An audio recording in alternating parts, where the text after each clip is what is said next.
Hey Ethan, so I just got your question here that you're having a difficult time telling the difference between rep 1 and reps 2 through 5, and I figured it would probably just be easier if I made a quick video and we could watch it together and I could show you the difference here. So let's go up to your press here.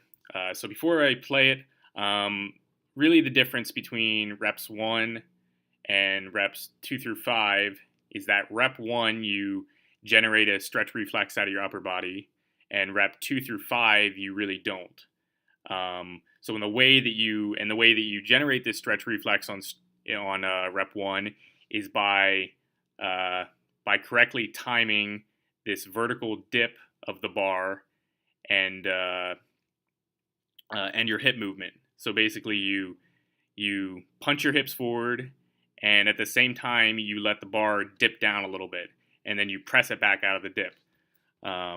Where reps 2 through 5, you don't really do that. You don't let the bar dip at all, basically. So let's go ahead and watch this. Let's get it to play.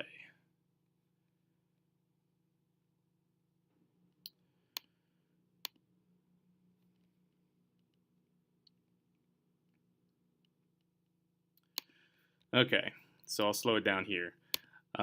So first thing, note where the bar is right now.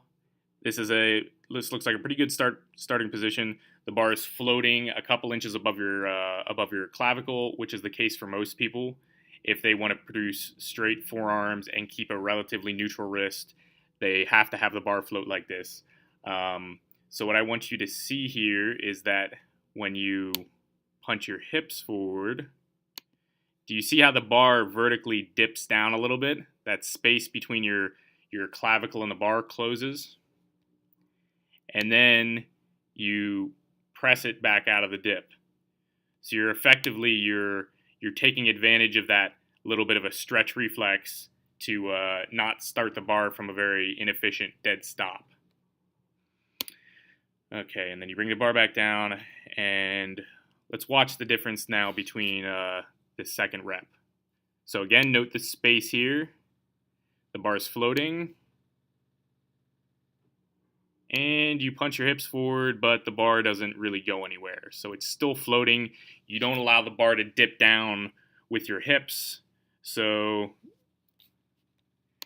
you have a much more inefficient start on that rep. So when I say timing, what you have to correctly time is that vertical dip of the bar with your hips punching forward. So your hips punch forward, and at the same time the bar dips down, and then you press it out of the dip. So basically you think dip, press. So again, we can watch the rest of these, but you basically do the exact same thing.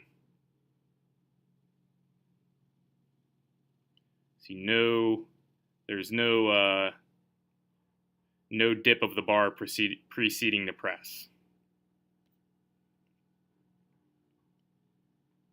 Again, same thing. And that one got a little forward on you too.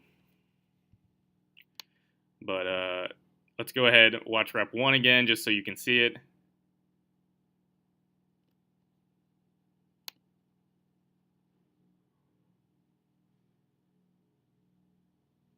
Good. So you see how the bar dipped down there. Dip, and you pressed it out of the dip.